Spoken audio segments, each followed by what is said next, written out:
لا الہ الا اللہ پڑھ لا الہ الا اللہ۔ میرا احرام بدن موٹا ہے، احرام میں میرے پاؤں یا بدن لگتا ہے، تیل لگا لیا کرو سرسوں کا جس میں خوشبو نہ ہو۔ 3 طواف کر کے بعد میں اکٹھے 2 رکعت پڑھ سکتا ہوں، پڑھ سکتے ہیں۔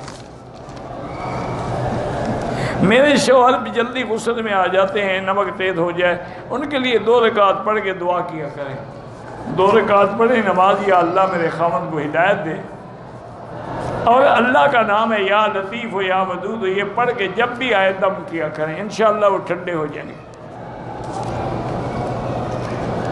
غلاف کعبہ کے دھاگے توڑنا ناجائز ہے، عورت بغیر محرم کے حج نہیں کر سکتی۔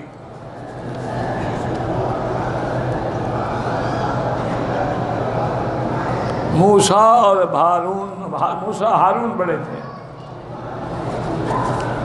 کوئی بھی بڑا ہو تمہیں کیا تکلیف ہے بتاؤ؟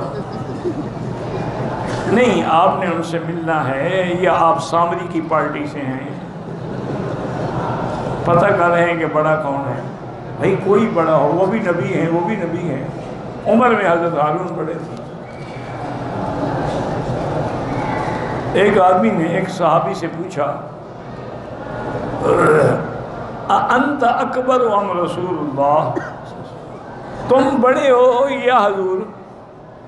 انہوں نے کہا رسول اللہ اکبر منی وانا ولدت قبلہ بسنتین، بڑے تو حضور ہیں لیکن میں 2 سال پہلے پیدا ہوا تھا۔ یہ ہے ادب کہ میں کیسے کہوں کہ میں بڑا ہوں؟ بڑے تو حضور ہیں، باقی میں پیدا پہلے ہوا۔ یہ موسیٰ علیہ السلام اور ہارون کے جناب پوچھ رہے ہیں۔ قرآن پاک نے تو کہیں نفی نہیں کی کہ حضور پہ جادو، وہ قرآن نے نفی کی ہے کہ حضور جادوگر نہیں ہے، یہ نہیں کہا کہ حضور پہ جادو نہیں ہوا۔ میں کیا کروں؟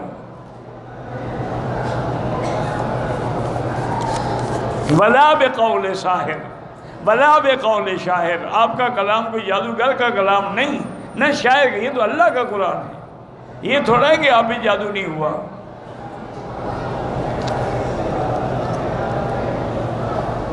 کہتے ہیں کہ موٹاپے سے بچنے کے لیے آج کل آپریشن کراتے ہیں کہ معدہ چھوٹا ہو جاتا ہے۔ ٹھیک ہے، اگر علاج ہے تو کوئی حرج نہیں، کیونکہ موٹاپا بھی بذائے خود ایک عذاب ہے۔